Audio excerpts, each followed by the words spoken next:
ஆண்டவர் ரட்சகமாய் இயேசு கிறிஸ்துவின் நாமத்தில் ஒவ்வொருவருக்கும் வாழ்த்துக்கள் தெரிவித்துக் கொள்கிறேன். हमारे उद्धारकर्ता प्रभु यीशु मसीह के नाम से आप सबों को हम स्वागत करते हैं. இந்த உலகத்தில் பிறந்த ஒவ்வொருவருக்கும் அவருடைய மனதின் ஆசை என்னவென்றால் எப்படியாவது நம்ம ஒரு பாராட்டை பெற்றுக்கொள்ள வேண்டும். इस संसार में हर एक व्यक्ति के अंदर एक चीज़ होती है कि हमें किसी तरह हमें एक दूसरे की ओर से कुछ बढ़ाई मिलना चाहिए. நீங்க ரொம்ப நல்லா இருக்கீங்கன்னு சொல்லும்போது நமக்கு மகிழ்ச்சியா இருக்கும். जब आप कहते हैं आप बहुत सुंदर लग रहे हैं, हमें अच्छा लगता है. இந்த சாப்பாடு நல்லா டேஸ்டா பண்ணிக்கிறீங்க, यदि ये खाना आप अच्छे से किए हैं करके जब कोई बोलते हैं, நம்ம பாராட்டை பெற்றுக்கொள்ளும்போது நமக்கு ரொம்ப இன்பமா இருக்கும். यानी दूसरे के ओर से हमारे लिए एक ऐसा मिलती है तो हमें अच्छा लगता है. ஆனா அது உண்மையிலே பாராட்டுறாங்களா என்பது ஒரு பெரிய கேள்விக்குறி. लेकिन सवाल तो ये है वो सचमुच हमें करते हैं कि या ऐसे यूं ही बोल रहे हैं. பட் அதெல்லாம் ஒரு பக்கம் இருந்தாலும் ये सारी बातों को एक तरफ रखेंगे. வேதத்துல बाइबल में கர்த்தரால் பாராட்டை பெற்றவர்கள் சில பேர் இருக்கிறார்கள். उन बातों को एक तरफ रखेंगे, लेकिन बाइबल में से कुछ लोगों को परमेश्वर यीशु मसीह ने खुद उनको तारीफ की है. நம்முடைய தேவன் ரொம்ப நல்லவராய் இருக்கிறார். हमारा प्रभु अच्छे हैं. நல்லது செய்தார் நல்லதுன்பார். यदि हम अच्छा करेंगे वो बोलेंगे अच्छा है. தப்புனா தப்புன்பார். यदि हम गलती करेंगे वो बोलेंगे गलती है. சோ வேதத்துல சில பேரை அவர் ரொம்ப உயர்த்தியும் பாராட்டையும் அவர் கொடுத்திருக்கிறார். बाइबल में कुछ लोगों को परमेश्वर ने उनको तारीफ किया है. முதலாவதாக மார்க் எழுதின சுவிசேஷம் पहला कार्य मरकुस रचित सुसमाचार 14வது அதிகாரம் 14 अध्याय में 9வது வசனத்தை நான் வாசிக்கிறேன். 9 आयत को हम पढ़ते हैं. இந்த சுவிசேஷம் உலகத்தில் எங்கெங்கும் பிரசங்கிக்கப்படுமோ அங்கெங்கும் இவளை நினைப்பதற்காக இவள் செய்தது சொல்லப்படும் என்று மெய்யாகவே உங்களுக்கு சொல்கிறேன். मैं तुमसे सच कहता हूँ कि सारी जगत में जहाँ कहीं सुसमाचार प्रचार किया जाएगा वहाँ उसके इस काम की चर्चा भी उसके स्मरण में की जाएगी. இயேசு பெத்தனியாவில சீமோன் வீட்டிலே அவர் நைட்டு அங்க டின்னர் சாப்பிட்டுட்டு இருக்காரு. यीशु मसीह बेथनिया में सिमोन के घर पर उन्होंने डिनर खा रहे थे. அவங்க வீட்ல போஜனம் பண்ணி கொண்டிருக்கிற நேரத்துல அங்க ஒரு பாவியான ஒரு ஸ்திரீ வருகிறார். जब उनके घर पर उन्होंने भोजन करने बैठे था तब वहां पर एक पापी स्त्री आई थी. அந்த ஸ்திரீ அந்த உத்தம அந்த தைலத்தை உடைத்து அந்த தைலத்தை அவர் சிரசின் மேல் ஊற்றுகிறார். वो स्त्री ने क्या किया, संगमरमर के पात्र में छठा मासी का बहुमूल्य शुद्ध इत्र लेकर उसे तोड़ी और उस इत्र को यीशु मसीह के सिर पर उंडेला है. இத பார்த்து கொண்டிருக்கிறவங்க எல்லாம் விசனப்படுறாங்க, என்னென்னமோ யோசிக்கிறாங்க, கவலைப்பட ஆரம்பிச்சிட்டாங்க. इसे देखने वाले कई लोग क्या करने लगे, चिंता करने लगे, अरे कुछ ऐसा सोचने लगे. இயேசு அவளை பார்த்து சொல்றாரு, அவளை விட்டு விடுங்கப்பா, ஏன்ப்பா அவளை தொந்தரவு பண்றீங்கங்கறாங்க. लेकिन यीशु मसीह ने कहा इसे छोड़ दे, क्यों उसको तंग करते हो. 8வது வசனத்துல 8वीं आयत में இவள் தன்னால் என்றதை செய்தால் நான் அடக்கம் பண்ணுவதற்கு எத்தனமாக என் சரீரத்தை தைலத்தை முந்தி பூசிக்கொண்டா அப்படி சொல்றாரு. जो कुछ वह कर सकी उसने किया, उसने मेरे गाड़े जाने की तैयारी में पहले से मरे देग पर इत्र मला है. அந்த வீட்டுல इस घर में அவர் சீமோனையோ அல்லது சீமோன் கொடுத்த சாப்பாட்டையோ பாராட்டினது மாதிரி தெரியவில்லை. यहाँ पर समोन को या समोन की जो भोजन को उन्होंने तारीफ नहीं करी, ஆனா அங்கு ஒரு பாவியான ஸ்திரீயை அவர் பாராட்டுகிறார். लेकिन वहां पर जो स्त्री आई थी उनको वो तारीफ कर रहे थे. எப்படிப்பட்ட பாராட்டு என்றால், कैसा तारीफ है. அப்ப இந்த சுவிசேஷம் உலகத்துல எங்கெங்கெல்லாம் சொல்லப்படுதோ அங்கெல்லாம் இந்த பெண்ணை பத்தி பேசுவாங்க பட்டார். ये सुसमाचार जहां जहां इस संसार में बताया जाएगा वहां वहां इसकी चर्चा भी सुनाई जाएगी करके प्रभु ने कह दिया. எவ்வளவு பெரிய பாராட்டு பாருங்களேன். कितनी बड़ी एक तारीफ है. இந்த பாராட்டை பெற்றுக்கொள்ள வேண்டும் என்று சொல்லி அந்த பெண் அங்க வரலங்க. इस तारीफ को पाने के लिए स्त्री यहाँ पर नहीं आई. அந்த பெண்ணுடைய வந்த நோக்கம் எல்லாம் ये स्त्री का सारा योजना प्लान ये था कि எப்படியாவது நான் இயேசுவை பார்க்கணும், किसी तरह मुझे यीशु मसीह से मिलना है. ஒரு பெட்டிஷன் கொண்டு வந்து கொடுக்கல. उन्होंने एक पिटीशन लिखकर नहीं लेकर आई. இயேசுவே எனக்கு ஒரு அற்புதத்தை செய்யுங்கன்னு கதறி துடிக்கல. हे यीशु मसीह मेरे लिए एक अद्भुत करो करके ऐसा उन्होंने चिल्लाया नहीं. இயேசுவின் பாதத்தை நான் பார்த்தா போதும் ஐயா. यीशु मसीह की पावन तले मुझे देखना है. என்கிட்ட இருக்கிற விலையேற பெற்ற தைலத்தை இயேசுவிட்ட நான் கொடுத்தால் போதும் ஐயா. इस बहुमूल्य इत्र को मुझे यीशु मसीह के लिए देना है. அப்படிப்பட்ட ஒரு உள்ளத்தோடு வந்தாங்க. ऐसा दिल के साथ उन्होंने आई है பாராட்டை பெற்றுக்கொண்டார். और उन्होंने तारीफ को पाई है. ஹalleluya. हालेलुया. இயேசு சொல்றாரு, यीशु मसीह कहते हैं நான் அடக்கம் பண்ணப்படுவதற்கு எத்தனமாகன்னு சொல்றாரு 8ஆம் வசனத்துல. मुझे मृत्यु की ओर से मुझे गाड़े जाने की तैयारी में इन्होंने इस कार्य को किया है. அந்த நேரத்துல இயேசு மரிக்க போகிறாரு, சிலுவையில் அறைய போகிறாங்க என்று சொல்லி சீஷர்களுக்கு கூட அந்த ஃபீலிங் வரலங்க. उस समय में यीशु मसीह मृत्यु की ओर जा रहे हैं, वो मरने जा रहे हैं करके वैसा एक इमोशन फीलिंग उनके चेलों तक भी नहीं आया है, இந்த பெண்ணுக்கு வந்திருக்கிறது. लेकिन इस स्त्री के लिए आया है। ஒரு மரித்தவருக்கு செய்யற ஒரு காரியத்தை உயிரோடு இருக்கிற இயேசுவுக்கு அந்த பெண்ணு துணிந்து செய்யறதை நான் यानी ये गाड़े जाने वाले लोगों के लिए, देगों के लिए जो करने वाले कार्य को अभी जिंदा यीशु मसीह के देग में वो कर रही है। அருமையான தேவனுடைய प्रभु பிள்ளைகளே, के प्रिय लोगों, இன்னைக்கு நம்ம இயேசுவுக்காக என்ன செய்கிறோம்? आज हम यीशु मसीह के लिए क्या करते हैं? எந்த ஆர்வத்தோடு வரீங்களா? हम कैसे सोचों के साथ आते हैं? அந்த நாட்களிலே 300 ரூபாய் பணத்தை அவ கொண்டு வந்து உடைத்தாங்க. उन दिनों में ही उन्होंने 300 रुपया की इतनी पैसे को उन्होंने खर्च किया है। இன்னைக்கு நீங்க தேவனுக்காக எதை கொடுக்க வந்திருக்கீங்க? आज आप परमेश्वर के लिए क्या देने आए हैं? அந்த வீட்ல இருக்கவங்க எல்லாரும் இயேசுட்ட இருந்து ஏதாவது பெற்றுக்கொள்ள வேண்டும் என்கிற எண்ணத்தோடு வந்திருக்காங்க. उस घर पर जितने थे वे सब यीशु मसीह से हम क्या पा सकें करके सोचों के साथ आए थे। இந்த பெண்ணு மாத்திரம் நான் இயேசுட்ட இது பெற்றுக்கறனோ இல்லையோ இயேசுவுக்கு ஏதாவது நான் கொடுப்பேன் என்ற எண்ணத்தோடு வந்திருக்காங்க. लेकिन केवल ये स्त्री थी जिन्होंने यीशु मसीह से मैं कुछ पाऊं या ना पाऊं, लेकिन मुझे यीशु मसीह के लिए ये देना चाहिए करके उन्होंने ऐसे सोचों के साथ वहां पर आई हुई थी। ஏதோ பெற்றுக்கொள்றது தான் இந்த விசுவாச வாழ்க்கை அல்ல. पाना ही हमारा विश्वास का जीवन नहीं है। ஆபிரகாம் விசுவாசித்து தன் மகனாகிய ஈசாக்கை தேவனுக்கு बलियाग ஒப்பு கொடுத்தான். अब्राहम ने विश्वास किया और उस विश्वास के चलते अपने बेटे को होम बलि कर चढ़ाने के लिए गया। आमेन आमीन। பெற்றுக்கொள்ளுகிற அந்த மனப்பான்மையை விட்டு நம்ம வெளியே வருவோம். जो पाना है इस दिमाग से हम बाहर आ जाएं। ஆண்டவருக்காக நாம் என்ன கொடுப்போம் என்பதை நினைத்துக் கொள்வோம். परमेश्वर के लिए हमें क्या देंगे करके सोच में हम बदल जाएं। ஒரு தியாக செயலை செய்ய முன் வருவோமா? एक त्याग की कार्य को करने के लिए हम आगे हो जाएं क्या? உங்க லைஃப்ல உங்க வாழ்க்கையில உங்க குடும்பத்தில் இருக்கிற விலையேற பெற்ற காரியத்தை ஆண்டவருக்கு என்று கொடுக்க முன் வர முடியுமா? आपके जीवन में, आपके परिवार में, आपके अपने में जो बहुमूल्य है उस कार्य को परमेश्वर के लिए देने के लिए आप आगे आ सकेंगे क्या? ஒண்ணாம் வசனத்தை வாசிக்கும்போது पहला आयत में लिखा है, குறிப்பில் அப்பம் சாப்பிடுகிற பஸ்கா பண்டிகை வந்தது. அப்போது பிரதான ஆசாரியர் வேதபாரகர் அவரை தந்திரமாய் பிடித்து கொலை செய்யும்படி வகை தேடுகிற ஒரு நாட்களா இருக்கிறதா. फसक और अखमीरी रोटी का पर्व होने वाला था।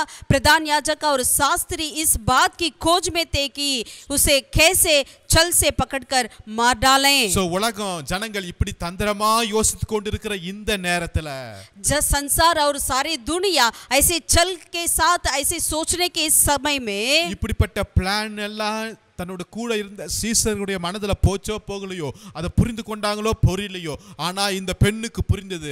அதனால தான் இயேசுட்ட வந்து அந்த தைலத்தை அடக்கம் பண்ணப்படுவதற்கு ஏத்தனமாக அந்த தைலத்தை இப்ப அவ வந்து ஊற்றுகிறதை நான் பார்க்க முடியும். ये सारे कार्य को यदि उनके चेले समझे या ना समझे, लेकिन ये स्त्री ने उन्होंने समझ लिया है, इसीलिए उन्होंने खाड़े जाने के लिए जो कार्य किया जाता है वैसे कार्य को अभी यीशु मसीह के साथ अपने बहुमूल्य इत्र को उन्होंने उंडेला है। அந்த சீமோன் வீட்டில திரளான ஜனங்கள் இருந்திருப்பாங்க. उस सामोन के घर पे कई लोग होते होंगे। அவருடைய வீட்ல முக்கியமான நபர்கள் அழைக்கப்பட்டிருப்பாங்க. उनके घर पर कई मुख्य व्यक्तियों को बुलाहट की जाई होगी। இங்கு அந்த பெண்ணு போகிறதுக்கு எந்த விதமான அனுமதி கூட மறுக்கப்பட்டிருக்கலாம். शायद ये स्त्री वहां पर जाने के लिए अनुमति भी नहीं मिला होगा। ஆனாலும் பட வேண்டிய நேரமா இருந்தாலும் சரி, இடமா இருந்தாலும் சரி, நான் கர்த்தருக்காக நிற்பேன் என்று அவர் போனார். यदि वहां पर उनको लज्जित होगा या लोग कुछ बोलेंगे, कुछ भी हो, लेकिन इन्होंने परमेश्वर के लिए मैं जाऊंगी करके उन्होंने वहां पर आई थी, பாராட்டை பெற்றுக்கொண்டார். उन्होंने तारीफ को पाई है। ஆமென் आमीन। அதே போல இரண்டாவதாக லூக்கா எழுதின சுவிசேஷம் लूका रचित सुसमाचार 18வது அதிகாரத்தை எடுத்துக்கொள்ளுங்கள். 18वीं अध्याय को हम पलटें। அங்கு இரண்டு பேருடைய ஜெபத்தை நான் பார்க்க यहाँ முடியும். पर दो व्यक्तियों की प्रार्थना के बारे में देखते हैं। அங்கு பரிசேயன் ஆயக்காரன் ஜெபம். फारिसी और चुंगी लेने वाला। 18வது அதிகாரம் 10ஆம் வசனத்தை நான் வாசிக்கிறேன். 18वीं अध्याय लूका रचित सुसमाचार उसका 10वीं आयत से लेकर हम पढ़ते हैं। இரண்டு மனுஷர் ஜெபம் பண்ணும்படி தேவாலயத்துக்கு போனார்கள். दो ஒருவன் मनुष्य பரிசேயன், மற்றவன் ஆயக்காரன். दो मनुष्य मंदिर में प्रार्थना करने के लिए गए, एक फारिसी था और दूसरा चुंगी लेने वाला। பரிசேயரோட ஜெபத்தை பாருங்களேன். फारिसी की प्रार्थना को देखिए, பெரிய ஒரு லிஸ்ட் கொடுக்கிறார். एक बहुत बड़ा लिस्ट बताता है। தேவனே, நான் பரிகாரர், அநியாயக்காரர், விபச்சாரக்காரர் ஆகிய மற்ற மனுஷனை போல இந்த ஆயக்காரனை போலவும் इरादनाल उम्मै स्तोत्रिக்கிறே। हे परमेश्वर, मैं तेरा धन्यवाद करता हूँ कि मैं दूसरे मनुष्यों के समान अंधेर करने वाला, अन्यायी और व्यभिचारी नहीं और ना इस चुंगी लेने वाले के समान हूँ। வாரத்துல 2 நாள் உபவாசிக்கிறேன். हाँ, सप्ताह में 2 बार उपवास करता हूँ। வருமானத்துல தசம பாகம் கொடுக்கிறேன். मैं अपनी सब कमाई का दसवांश भी देता हूँ। பெரிய லிஸ்ட் கொண்டு வந்து கொடுக்கிறார். ऐसा बहुत सारा उन्होंने लिस्ट बताता है। இன்னொருத்தர் ஜெபம் பண்றார், அவர் பேர் ஆயக்கார். दूसरा व्यक्ति भी प्रार्थना करता है जो है चुंगी लेने लेने वाला। அவர் கண்களை வானத்துக்கு ஏறெடுக்க துணியாமல் தன் மார்பிலே அடித்துக்கொண்டு தேவனே பாவியாக என்மேல் கிருபையாய் இரும் என்று சொல்லி ஜெபம் பண்ணுகிறார். वो चुंगी लेने वाले ने दूर खड़े होकर स्वर्ग किया और अपने आंखें उठाना भी ना चाहा, वरन अपनी छाती पीट पीट कर कहा, हे परमेश्वर मुझ पापी पर दया कर। இந்த பரிசேயன் ஆயக்காரன் ரெண்டு பேருக்கு கொண்டு வந்த லிஸ்ட் பாத்தீங்கன்னா எது ரொம்ப ஹெவியா இருக்கும்? पारिसी और चुंगी लेने वाला, इन दोनों की लिस्ट को यदि आप देखेंगे कौन सा बारी होता है? பெரிய லிஸ்ட் பரிசேயனோட லிஸ்ட் தான். बड़ा सा बारी का लिस्ट जो है वो फारिसी का है, அதுல தான் நிறைய காரியங்கள் இருக்குது. उसमें ही बहुत सारे बातें हैं। பட் 14 வசனத்துல அவன் அல்ல இவனே நீதிமானாக்கப்பட்டான் என்று சொல்லி ஆயக்காரனை கர்த்தர் சொல்லுகிறார். लेकिन 14 आयत में परमेश्वर कहते हैं वो नहीं, ये चुंगी लेने वाला ही धर्मी ठहराया गया करके प्रभु कहते हैं। கர்த்தரத்துல கொண்டு வந்து ஒரு பெரிய லிஸ்ட் கொடுப்பது அது பெரிய விஷயம் அல்ல. परमेश्वर के पास आकर बहुत बड़ा लिस्ट देना बड़ी बात नहीं है, உண்மையாய் வருவது தான் கர்த்தர் எதிர்பார்க்கிறார். सच्चे दिल से आना ही बड़ी बात है, பெருமையோடு அல்ல, घमंड के साथ नहीं, ஒரு இரக்கமுள்ள एक दीन के साथ, ஒரு தாழ்மையான, एक दीनता के साथ, ஒரு சுயநலம் இல்லாத, यानी अपने सेल्फिश नहीं रहना, எல்லாமே அவருடைய கிருபையை நம்பி सब कुछ परमेश्वर के अनुग्रह करके, அதுதான் கர்த்தர் எதிர்பார்க்கிறார். यही कार्य को परमेश्वर चाहते हैं। அவர் பாராட்டுறார், அவன் அல்லப்பா இவன் தாப்பா நீதிமான்ட்டார். यहाँ पर यीशु मसीह ने उनको तारीफ दिया, वो नहीं, लेकिन ये चुंगी लेने वाला ही धर्मी ठहराया गया है। இவன் தூரத்துல தான் நிக்க முடிஞ்சிச்சு. यहाँ तक कि ये चुंगी लेने वाला दूर में ही खड़ा था, பட் கர்த்தர் ஏற்றுக்கொண்டார் அவருடைய ஜெபத்தை. लेकिन परमेश्वर ने उसकी प्रार्थना को सुन लिया है। உண்மையான ஜெபத்தை கர்த்தர் அங்கீகரிக்கிறார். सच्ची प्रार्थना को परमेश्वर अंगीकार करते हैं। தன்னை தாழ்த்துகிறவன் உயர்த்தப்படுகிறவன். जो कोई अपने आप को दीन करता है उसे ऊंचा किया जाता है। தேவன் பெருமை உள்ளவர்களுக்கு அவர் எதிர்த்து இருக்கிறார். घमंड लोगों के लिए परमेश्वर उनको सामना करते हैं। பாவத்தை மறைக்காம உண்மையை உண்மையாய் சொல்றது தான் கர்த்தர் இன்னைக்கு எதிர்பார்க்கிறார். अपने पाप को छुपाना नहीं चाहिए, वरन हमें प्रकट करना चाहिए, ग्रहण करना चाहिए। உண்மையான மனம் திரும்புதலை கர்த்தர் எதிர்பார்க்கிறார். सच्चे मन फिराने के परमेश्वर चाहते हैं। நினிவேவும் அவருடைய ஜனங்களும் தேசமும் மனம் திரும்பும்போது கர்த்தர் அந்த அழிவிலிருந்து காப்பாற்றினாருங்க. निनिवे के लोग और सारे देश जब मन फिरे थे, सचमुच में परमेश्वर उसे अंगीकार किया है। இளைய குமாரன் மனம் திரும்பி வரும்போது தகப்பன் அவனை ஏற்றுக்கொள்கிறார். जब उड़ाव पुत्र, छोटा पुत्र, उन्होंने जब मन फेर कर अपने पिता के घर लौट आया है तो परमेश्वर ने उन्हें ग्रहण किया है। அவன் அல்ல இவனே நீதிமானாக்கப்பட்டான். वो नहीं, यही धर्मी ठहराया गया है। ஆமென். आमीन। மூன்றாவதாக और तीसरा, ஒரு பாராட்டை யார் பெற்றுக்கொள்கிறார் என்றால் एक तारीफ को किसने पाया है? யோபு எழுதின புத்தகம் 2 अय्यूब அதிகாரம். की किताब के और पलटें, उसका दूसरा अध्याय के और पलटें, அதுல 1 வசனத்துல நான் வாசிக்கிறேன். पहला आयत से लेकर हम पढ़ते हैं। யோபு 2:1 இருந்து. अय्यूब दूसरा अध्याय। பின்னொரு நாளிலே தேவபுத்திரர் கர்த்தருடைய சந்நிதியில் வந்து நின்றபோது சாத்தானும் அவர்கள் நடுவிலே கர்த்தருடைய சந்நிதியில் வந்து நின்றான். फिर एक और दिन यहोवा परमेश्वर के पुत्र उसके सामने उपस्थित हुए और उनके बीच शैतान भी उसके सामने उपस्थित हुआ। கர்த்தர் சாத்தானை பார்த்து நீ எங்கிருந்து வருகிறாய் என்றார். यहोवा ने शैतान से पूछा, तू कहां से आता है? சாத்தான் கர்த்தருக்கு பிரயோஜனமாக பூமி எங்கும் உலாவி அதில் சுற்றி திரிந்து வருகிறேன் என்றார். शैतान ने यहोवा का उत्तर दिया, इधर उधर घूमते फिरते और डोलते डालते आया हूँ। உடனே கர்த்தர் சாத்தானை பார்த்து கேட்கிறாரு, तुरंत यहोवा परमेश्वर ने शैतान से पूछा, நீ என் தாசனாகிய யோபின் மேல் கவனம் வைத்தாயோ? क्या तूने मेरे दास अय्यूब पर ध्यान दिया है? உத்தமன், சன்மார்க்கன், தேவனுக்கு பயப்படுகிறவன், பொல்லாப்புக்கு விலகிறவன், அவனை போல பூமியில் ஒருத்தனும் இல்லை என்றார். और ये कहा कि पृथ्वी पर उसका तुल्य खरा और सीधा और मेरा भय मानने वाला और बुराई से दूर रहने वाला मनुष्य और कोई नहीं है। பழைய ஏற்பாட்டு மனுஷன் யோபு.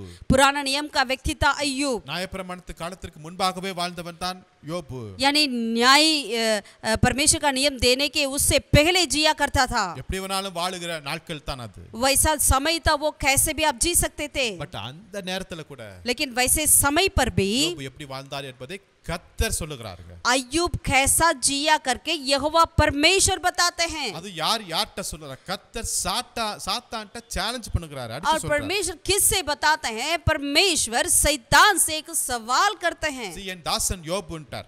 मेरा दास अय्यूब करके कह दिया, அவன் உத்தமன், और वो खरा था சன்மார்க்கன், और सीधा था தேவனுக்கு और பயப்படுகிறவன், परमेश्वर का भय मानने वाला, பொல்லாப்புக்கு விலகிறவன், बुराई से दूर रहने वाला, போல ஒருத்தனுமே கிடையாது இந்த उसके பூமியில. जैसा इस संसार में और कोई नहीं। அதாவது ஒரு குற்றம் கூட அவன்கிட்ட நீ கண்டுபிடிக்க முடியாதுன்ட்டார். यानी दरा सा भी उनके ऊपर कोई भी आप ऐसे गलती को नहीं पा सकते அவன் हैं, ரியல் கிறிஸ்டியன்ட்டார். यानी वो बिल्कुल सच्चे मसीह है। இப்படிப்பட்ட आमीन। பாராட்டை நான் பெற்றுக்கொள்ளணுங்க. ऐसे तारीफ को हमें पाना चाहिए, கர்த்தர்ட்ட இருந்து பெற்றுக்கொள்ளவும். यानी यहोवा परमेश्वर के द्वारा। ஆமென். आमीन। இன்றைக்கு உலகம் நம்மளை வாட்ச் பண்ணிட்டு இருக்காங்க. आज भी संसार हमारी ओर ध्यान देती है। சுற்றி இருக்கிற மக்கள், குடும்பங்கள், வீட்டு மக்கள், வேலை ஸ்தலத்துல எல்லாம் நம்மளை வாட்ச் பண்ணிட்டு இருக்காங்க. हमारी चारों तरफ के रहने वाले ऑफिस में, घरों में सारे लोग हमारे ऊपर ध्यान देते हैं। ஞாயிற்றுக்கிழமை சர்ச்சுக்கு போறான். ये रविवार तो कलीसिया जाता है, மண்டே உடைய வாழ்க்கை எப்படி இருக்குது? मंडे इनका जीवन कैसा होता है। ஞாயிற்றுக்கிழமை அந்நிய பாஷை பேசுறான். ये रविवार तो अन्य भाषा बोलता है, மண்டே மற்ற நாட்கள் இவன் என்ன பாஷை பேசுறான்? बाकी दिनों में ये कौन सी भाषा बोलता है। லைஃப் ஸ்டைல் எப்படி இருக்குது? इनका लाइफ स्टाइल कैसा है, குடும்பத்துல இவனுடைய ஜீவன் எப்படி இருக்குது? परिवार के अंदर इनका कैसा होता है, பிள்ளைகள்ட்ட, बच्चों के बीच में, கணவர்ட்ட, पति के बीच में, மனைவிட்ட, पत्नियों के बीच में, பெற்றோர்ட்ட माँ बाप के बीच में வாழ்க்கை எப்படி இருக்குது? उनका जीवन कैसा होता கர்த்தர் है। பார்த்துட்டே இருக்கார். यहोवा परमेश्वर देखते हैं, கர்த்தர் பார்த்துட்டே यहोवा இருக்கார். देखते रहते हैं। ஹalleluya, हालेलुया, ஹalleluya. हालेलुया। இதுக்கு யோபுடைய வந்த சோதனை மாதிரி யாருக்குமே வந்திருக்காதுங்க. यहाँ तक कि अय्यूब की जो परीक्षा आई वैसा परीक्षा और किसी के लिए भी नहीं आया होगा। எல்லாவற்றையும் இழந்தவனா, उन्होंने अपना सब कुछ खो दिया, தன்ன தனிமையில, अकेला में வியாதியோடு, और बीमार के साथ, மனைவியோட ஆதரவு கூட இல்லாத சூழ்நிலையில उनका पत्नी की सहायता भी नहीं मिला, அவன் உத்தமனாயிருந்தான் என்றார். फिर भी उन्होंने खरा रहता था, சன்மார்க்கனாயிருந்தான் என்றார். सीधा रहता था, தேவனுக்கு பயப்படுகிறவனாயிருந்தான். परमेश्वर का भय मानने वाला रहता था, விலகிறவனாயிருந்தான். बुराई से दूर रहने वाला रहता ஏன் था। நம்மளால இருக்க முடியாது? हम क्यों ना रह सके? பழைய ஏற்பாட்டு மனுஷன் இருந்தான். एक पुराना व्यक्ति रह सकेंगे तो புதிய ஏற்பாட்டு அனுபவம் நமக்கு வேறு விதமான ஒரு அனுபவம். नया नियम का अनुभव हमारा दूसरा है। பரிசுத்தாவின் அபிஷேகத்தை பெற்றிருக்கிற நம்ம पवित्र आत्मा के अभिषेक को पाए हुए हम लोग, காட்டில ஒரு மேலான ஒரு சாட்சி நிறைந்த வாழ்க்கை நமக்கு வேண்டும். इससे बढ़कर एक गवाही से भरा हुआ जीवन में हमें होना चाहिए। ஒரு ஆபீஸ்ல இருந்து இந்த சாட்சி எழும்பட்டும். अपने ऑफिस में से ऐसा गवाही होने ஒரு दीजिए, வீட்டு குடும்பத்துல இருந்து இந்த சாட்சி आपके எழும்பட்டும். परिवार में से ऐसा गवाह होने दीजिए। இதை போல பரிசுத்தவான் யாருமே இல்லங்க. इसके समान पवित्र और कोई नहीं करके, இவங்க போல உண்மை உள்ளவர்கள் வேற யாருமே इसके இல்லங்க. समान सच्चाई लोग, विश्वास योग्य और कोई नहीं करके। இவர்கள் தேவனுக்கு பயப்படுகிறவர்கள். ये लोग परमेश्वर के भय मानने वाले हैं। தானியேலை சுத்தி சுத்தி ஒரு கூட்டம் எழுப்பி வந்துட்டே இருக்குது. दानियेल के चारों तरफ एक झुंड हमेशा घूमता रहता था। அது ஒரு ஃபால்ட் கண்டுபிடிக்கலாமா? कुछ भी गलती इनसे हम पकड़े करके, ஒரு குற்றம் கூட கண்டுபிடிக்க முடியலங்க. लेकिन एक भी नहीं पाया। யோசேப்புடைய லைஃபை பார்க்குங்க. यूसुफ के जीवन में அந்த வஸ்திரத்தை இழந்தாலும் उन्होंने अपने वस्त्र को भी खो जाता நான் था। நிர்வாணியாய் இருக்கிறேன். यदि मैं नंगा क्यों ना हो, வெட்கப்பட வேண்டிய நிலைமை தான்.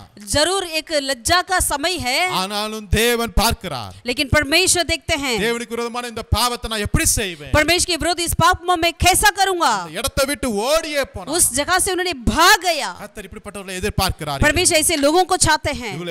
இவர்கள் இப்படிப்பட்ட ஜனங்களை அவர் பாராட்டவும் விரும்புகிறார். परमेश्वर ऐसे लोगों को वो तारीफ भी करना चाहते हैं। ஹalleluya, हालेलुया, ஹalleluya, हालेलुया। கடைசியாக ஒரு காரியத்தை வாசிப்போம். अंतिम एक कार्य को देखेंगे। மத்தேயு எழுதின சுவிசேஷம் 16வது அதிகாரம் मत्ती रचित सुसमाचार उसका 16वां अध्याय 13ஆம் வசனத்தை நான் வாசிக்கிறேன். 13वें आयत से लेकर पढ़ते हैं। மத்தேயு 16ல 13ல. मत्ती 16 का 13 से। பின்பு இயேசு பிலிப்பு செசரியாவின் திசைகளிலிருந்து வந்தபோது தம்முடைய சீசர்களை நோக்கி, மனுஷகுமாரனாகிய என்னை ஜனங்கள் யார் என்று சொல்லுகிறார் என்று கேட்டார். यीशु कैसरिया फिलिपी के प्रदेश में आया और अपने चेलों से पूछने लगा, लोग मनुष्य के पुत्र को क्या कहते हैं? அதுக்கு அவர்கள் சிலர் உம்மை யோவான் ஸ்நானகன், சிலர் எலியா, எரேமியா அல்லது தீர்க்கதரிசிகள் ஒருவர் என்று சொல்லுகிறார்கள் என்றார்கள். उन्होंने कहा, कुछ तो यूहन्ना बपतिस्मा देने वाला कहते हैं, और कुछ एलिया और कुछ यिर्मयाह या भविष्यवक्ताओं में से कोई एक कहते हैं। ஒவ்வொரு சீசர்களும் ஒவ்வொரு ஆன்சர் சொல்றார். हर एक चेला ने कुछ उत्तर दिया, பட் இயேசு இதெல்லாம் திருப்தி ஆகல. लेकिन यीशु मसीह इन उत्तरों में से तृप्त नहीं हुए।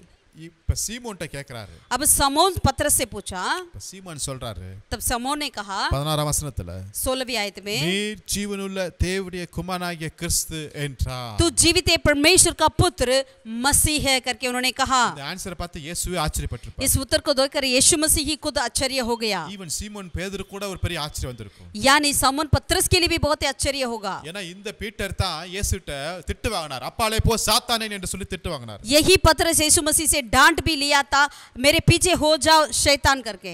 மறுரூப மலையில வந்து தூங்கிட்டாரு. रूपांतर की पहाड़ पर आकर वो सो गया था, தூங்கிட்டு என்ன பேசுதுன்னு தெரியாம பேசினவர் தான். और नींद में से उन्होंने पता ही नहीं चला क्या बोलना है करके, लेकिन ऐसा कुछ बोल दिया है। இது எதிர்பார்க்காத சடனா வந்த ஒரு क्वेश्चन. लेकिन यहाँ पर ये सवाल ऐसे ही अचानक आ चुका था। ஆல்ரெடி நிறைய தப்பான காரியங்கள் பண்ணாலும் पहले से उन्होंने बहुत सारे गलतियां कर चुके हैं, மீண்டும் தப்பு பண்ணுவேன் என்பதெல்லாம் கிடையாதுங்க. दोबारा भी गलती करना करके ऐसा कुछ नहीं है। இவனுடைய ஆன்சர் பார்த்து இயேசுவே ரொம்ப ஆச்சரியப்பட்டார். सामोन के उत्तर को देखकर यीशु मसीह खुद आश्चर्य हो गए। இயேசு சொல்றாரு यीशु मसीह ने कहा 17ஆம் வசனத்துல, 17 में, அப்பா சீமோனே நீ பாக்கியவான்யா என்றார். हे सामोन तू धन्य है। ஆமென். आमीन। பாராட்டு பெற்றார். நீ பாக்கியவான்ட்டார். परमेश्वर ने इनको तारीफ दिया, तू धन्य है। பாராட்டு எப்படி வந்துச்சு? ये कैसा मिला उनको? மாம்சமும் ரத்தமும் இதை உனக்கு வெளிப்படுத்தலப்பா.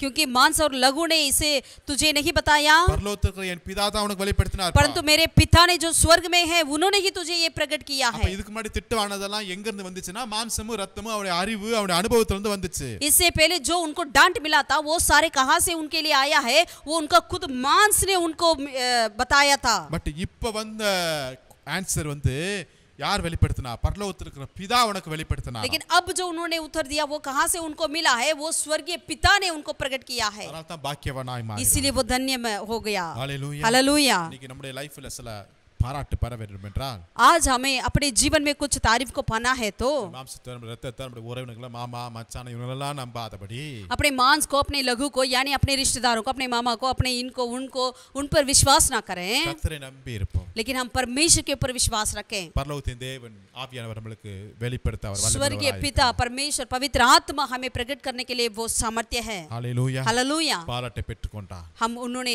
तारीफ को पाया है, பாக்கியவான். वो धन्य है। இன்றைக்கு இப்படிப்பட்ட பாராட்டை கர்த்தர் தந்து நான் பெற்றுக்கொள்வோம். आज ऐसे तारीफों को हम परमेश्वर की ओर से पाएं। மனுஷர்கள் உங்களை பாராட்டலாம் பாராட்டாம இருக்கலாம், விட்டு விடுங்க. मनुष्य आपको तारीफ करे या ना करे छोड़ दीजिए, பட் கர்த்தர் தந்து பாராட்டை பெற்றுக்கொள்வோம். लेकिन परमेश्वर की ओर से हमें तारीफ मिलना चाहिए। ஜெபம் பண்ணுவோம். आइए प्रार्थना। நல்ல பிதாவே நன்றியோடு உம்மை ஸ்தோத்திரிக்கிறோம். भला परमेश्वर हम तेरे धन्यवाद करते நீர் हैं। கிருபையும் இரக்கமும் உள்ள தேவனாய் இருக்கிறதுக்காக अब ஸ்தோத்திரம். दयालु अनुग्रहकारी करने वाला परमेश्वर, நீர் வாழ்ந்த நாட்கள்ல अनेகரை நீங்க பாராட்டினீங்க, அதுக்காக ஸ்தோத்திரம். जब इस संसार में थे खुदावन आपने कई लोगों को तारीफ दिया है। இன்றைக்கு எங்களையும் உம்முடைய கரத்துல ஒப்பு கொடுக்கிறோம். आज हमें भी तेरे हाथों में समर्पित करते हैं। இனிமேல் நாங்க மனுஷர்கள் என்னை பாராட்டணும் என்கிற எண்ணத்தோடு வாழாதபடி தேவன் என்னை பாராட்ட வேண்டும் என்கிற எண்ணத்தோடு நாங்கள் வாழ எங்களுக்கு உதவி செய்யுங்க. अब से लेकर खुदावन हम मनुष्यों की ओर से तारीफ को नहीं वरन परमेश्वर की ओर से तारीफ को पनाह करके ऐसे सोचों से, ऐसे दिलों से हम जी सकें। நீங்க அந்த ஸ்திரீயை பாராட்டினீங்க, ஆயக்காரனை பாராட்டினீங்க, யோபுவை நீங்க பாராட்டினீங்க, இங்க பீட்டரை நீங்க பாராட்டினீங்க. हाँ प्रभु, आपने उस समय में उस स्त्री को आपने तारीफ दिया और खुदावन उस चुंगी लेने वालों को तारीफ दिया और प्रभु अय्यूब को तारीफ दिया और यहाँ पर पथरस को आपने तारीफ किया है। ஏழை விதவை 2 காசு போட்டதை நீங்க பாராட்டினீங்க. प्रभु वो जो कंगाल विधवा थी जिन्होंने 2 सिक्के को उन्होंने डाला उसको आपने तारीफ दिया। நூற்றுக்கு அதிபதியை நீங்க பாராட்டினீங்க, அவருடைய விசுவாசத்தை பாராட்டினீங்க. उस सूबेदार को, उसके विश्वास को आपने तारीफ किया है। கானான் ஸ்திரீயுடைய விசுவாசத்தை நீங்க பாராட்டினீங்க. कनानी स्त्री की विश्वास को तूने तारीफ दिया है। அதே லிஸ்ட்ல நாங்களும் வர நாங்கள் வாஞ்சிக்கிறோம். वही सूची पत्रों में हम भी आ सकें खुदावन, எங்களை எடுத்து பயன்படுத்துங்க. हमें भी इस्तेमाल कर। எங்களுடைய தோல்விகள் எல்லாவற்றையும் மாற்றி எல்லாவற்றிலும் உமக்கு பிரியமாய் வாழ எங்களுக்கு கிருபை செய்யும். हमारे सारे हार को प्रभु जय में बदल डालकर हमें अगुवाई कर। நாங்கள் ஒருபோதும் மாம்சத்தையும் இரத்தத்தையும் நாங்கள் நம்பாதபடி உம்முடைய வார்த்தையை ஆவியானவருடைய உதவியை நாங்கள் நம்பி எங்களை ஒப்பு கொடுக்கிறோம். प्रभु कभी भी हम अपने मांस, अपने लहू के ऊपर विश्वास ना करें वरन परमेश्वर आपके ऊपर, आपके वचन के ऊपर हम विश्वास करें। அந்த ஒவ்வொருவருக்காக கேட்டுக்கொண்டிருக்கிற ஒவ்வொருவருக்காக நன்றி செலுத்துகிறோம். इस वचन को सुनने वाले हर एक के लिए प्रभु धन्यवाद करते துதி हैं। கன மகிமை எல்லாம் ஒருவருக்கே செலுத்துகிறோம். सारा आदर महिमा जलाल तुझे देते हैं। இயேசு நாமத்தில் ஜெபிக்கிறோம் நல்ல பிதாவே. प्रभु यीशु मसीह के नाम से हम प्रार्थना करते हैं खुदावन, आमीन। आमीन आमीन। கர்த்தர் உங்களை ஆசீர்வதிப்பாராக. यहोवा परमेश्वर आप सबों को आशीषित करे। Thank you, praise the Lord. सबको जय मसीह की।